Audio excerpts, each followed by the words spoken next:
On the 23rd of November, 21 Pilots dropped a brand new piece of content in the form of a 10-hour loop of lo-fi mixes of their songs, featuring a video of Ned in a cozy fireside cabin snapshot. But that's not all. If there's one thing about this band, it's that anything they do has a moderate likelihood of containing clues and hints towards the lore, and towards what might be coming next. So you know that when 10 hours of animated footage drops, there's going to be Easter eggs. Myself and Ofri did a podcast episode going over our thoughts on everything we could find, although we are gonna have to re-record that due to technical difficulties. But fear not, here are the most important bits. The letter.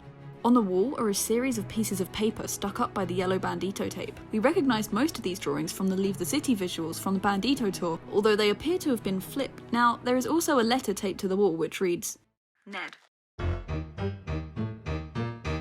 Saw Clancy and Torchbearer, just like Keon said. Hope you were well, Ned.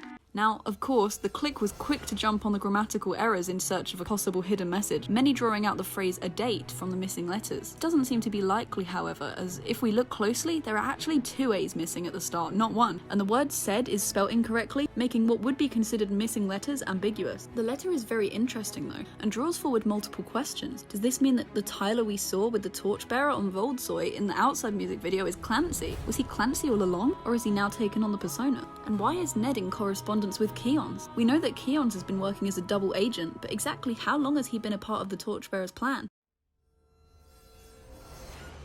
The props. There are various props in reference to music videos dotted around the room, predominantly centered around chlorine, which makes sense as we are in Ned's cabin. We have canisters in the background, identical to the ones Tyler and Josh used to fill up the pool. We also have the headphones Tyler wore, and the picture from Tyler's first Instagram post involving Ned, which is framed on the wall. Most interestingly though, we have a cup of chlorine, which Ned drinks from a total of, I believe, 4 times. And as we know, with Ned being a metaphor for Tyler's creativity, and chlorine representing the creating process, this could be symbolizing how the boys are currently hard at work on the upcoming album. There are a few other interesting props scattered around too, such as the Goner birdcage and the clay figurines from the Christmas Saves the Year music video, and a black hazmat mask. Previously, we have seen a white and red version in the Laneboy video as well as in the cabin in the Christmas Saves the Year video. The speakers above the fireplace are interesting too. They don't match the ones we've seen in Tyler's own studio, but instead of bright yellow and bear resemblance to the glowing eyes of characters we've seen being seized in the past, Keon's Trash the Dragon. With the placement of the fire looking slightly like a mouth, could this be a reference to Trash? Could this be foreshadowing his destructive fiery breath being put into use as part of the plan to destroy and rebuild? And finally,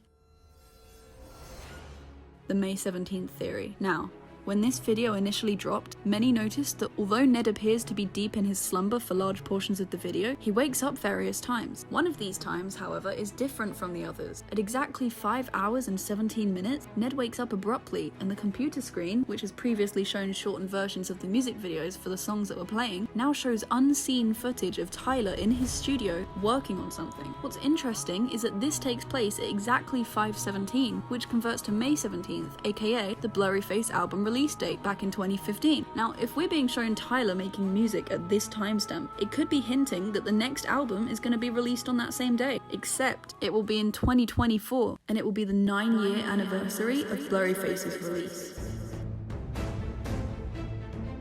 Now, what do we know about the number 9? With the recurring theme of cycles, which are represented by the number 9 bishops, the Clancy letter stating that it was in his 9th year that he began to contemplate the existential, in other words, break out of the cycle that entraps the citizens of Dima. Surely it would make sense to finish where the story started, creating a perfect cycle. And speaking of cycles of 9, the playlist in this Fireplace video cycles 9 times over the 10-hour course. Well, I guess only time can tell whether we're right or whether we're just too clever for our own good.